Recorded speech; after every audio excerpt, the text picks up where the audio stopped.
When life gets unpredictable, preparation matters. In medicine, it's all about staying alert, ready for whatever comes through the door.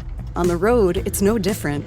That's why Volvo designs vehicles to help anticipate risk, reduce harm, and protect lives. The Volvo XC90's advanced safety systems inspire confident decisions wherever the road takes you. The Volvo XC90, for life. Proud sponsor of the Pit Podcast. Learn more at volvocars.ca/safety. The Task Force on Linguistic Policy is admitting that they've got a bit of a Hail Mary pass going on. They've written to 33 Liberal MPs from Quebec, and they're urging those Quebec Liberal MPs to lobby their own government's Attorney General on the case against Bill 96. Now the Attorney General of Canada, the Justice Minister, Arif Virani, wants the federal government to be removed from the case centered on the language law update.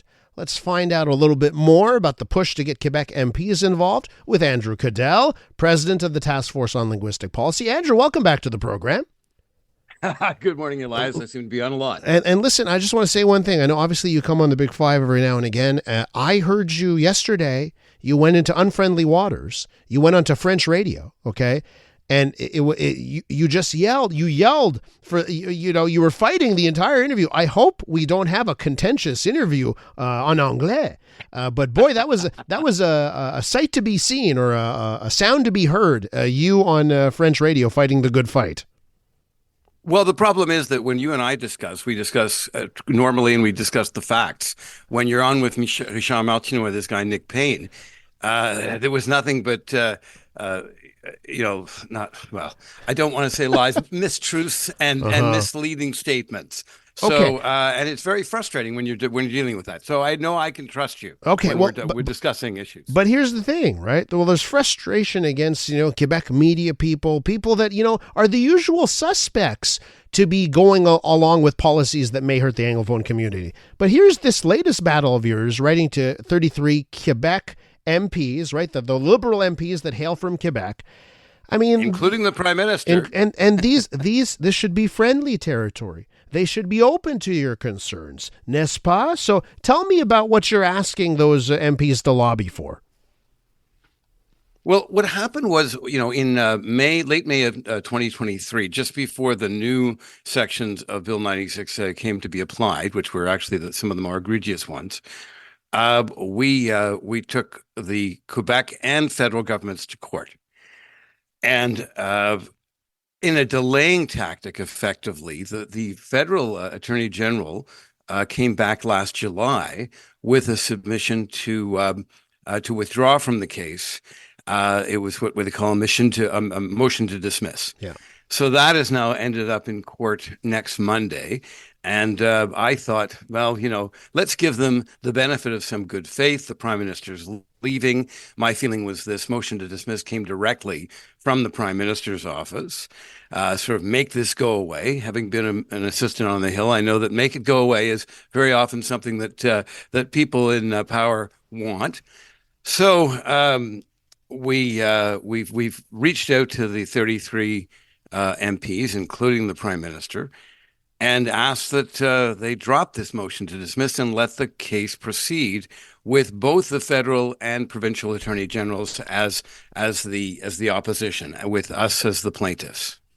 But Andrew, it seems that the Liberal Party is very much worried about how these court cases can affect them in the next federal election, and they won't do that. They're worried about losing votes in Quebec. So, I mean, I let off by saying it was a Hail Mary pass here. It certainly feels like you're not going to get the help you're looking for.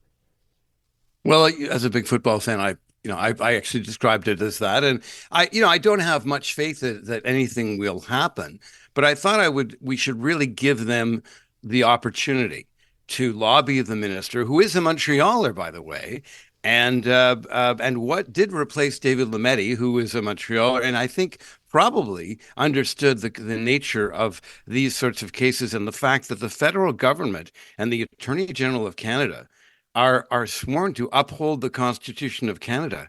And over and over and over again, we see this Quebec government, the Legault government, going around the Constitution or trying to change the Constitution in a very unconstitutional way. And the Attorney General of Canada and the federal government, the Trudeau government, has done absolutely nothing. With Andrew Caddell from the president of the Task Force on Linguistic Policy. But Andrew, wasn't the time to act years ago? I mean, this is the thing. If they haven't acted up until now, shouldn't this have been, to unilaterally change parts of the Constitution and say nothing about it? I mean, that's when I think that's when the battle was lost, it feels like. Well, that's why we had to take this case to court. The task force, astonishingly enough, ironically enough, it has been tasked to defend the Constitution rather than the Attorney General of Canada. And we have plaintiffs that are saying that Bill 96 affects their lives. But remember that Bill 96 is now incorporated into the Federal Official Languages Act, and therefore it does affect the federal government. They say it doesn't, but it does. So a provincial act within a federal act, especially affecting the minorities in the country and our Anglophone minority in Quebec. And second of all, their failure to defend the Constitution is something that they have, as I say, they're supposed to be doing. And so therefore we're challenging the constitutionality of Bill 96 and the Declaration of Quebec as a nation. And as you say, it should have been the federal government that did this long ago and at least referred Bill 96 to the Supreme Court.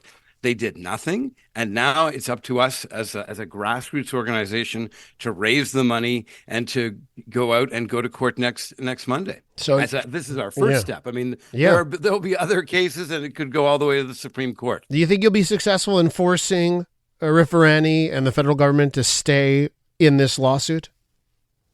Well, on the face of it, I can't see a judge not saying you've got to be part of the suit because you've already incorporated provincial law into federal law. So that's one thing. And the second thing is that we're challenging the constitutionality of the bill, and it's the federal government that's supposed to be defending the constitutionality or defending the Constitution.